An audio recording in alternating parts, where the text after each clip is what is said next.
Hello guys, નીકળ્યા છીએ અમે બાબરા બાપના મંદિરે એટલે કે મારી મોહણી મેલરીના દર્શન કરવા માટે અનોડિયા નદી કિનારે મંદિર આવેલું છે, જ્યાં ઘણું બધું પબ્લિક રવિવારે પણ રવિવાર ભરવા આવતું હોય છે.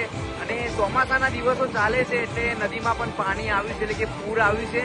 તમારે પણ મેલડીમાના અને બાબરા બાપના દર્શન કરવા હોય, મંદિરના દર્શન કરવા હોય તો અમે ત્યાં આગળ જઈએ છીએ. તમને પણ દર્શન કરાવીશું, અમે પણ દર્શન કરવા જઈએ છીએ. તો બ્લોગમાં જોતા રહેજો.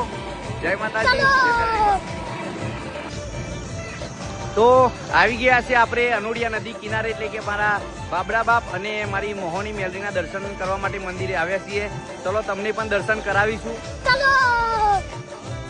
આપણા શક્તિભાઈ અને આ મંદિર છે જે આપણે વિડીયોમાં કહ્યું હતું કે બિલકુલ નદી કિનારે મંદિર આવેલું છે. આપણે અનોડિયા નદી કિનારે એટલે આ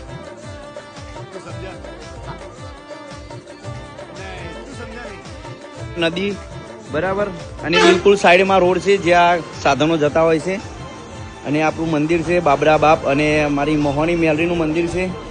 ઘણું બધું પબ્લિક અહીંયા રવિવારે આવતું હોય છે અને રવિવાર ભરવા એકના પબ્લિક આવે છે, માતાજીના દર્શન કરવા માટે આવે છે. બાબરા બાપ અને મારી મોહણી મેલરીના દર્શન કરવા માટે આવે છે. તો તમે પણ એકવાર આ મંદિરે આવો બરાબર દર્શન કરવા માટે.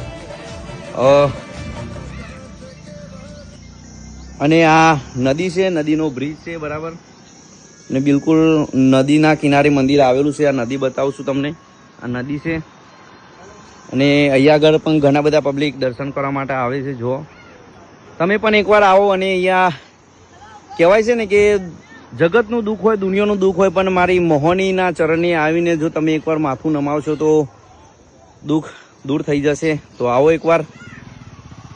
અહીંયા મંદિર આવ્યા હતા દર્શન કરવા માટે.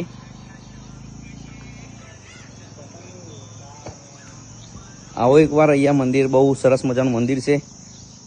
તો ફાઇનલી અમે પણ દર્શન કર્યા છે. તમે પણ એકવાર આવો અને દર્શન કરો. જય માતાજી, જય બાબરા બાપ.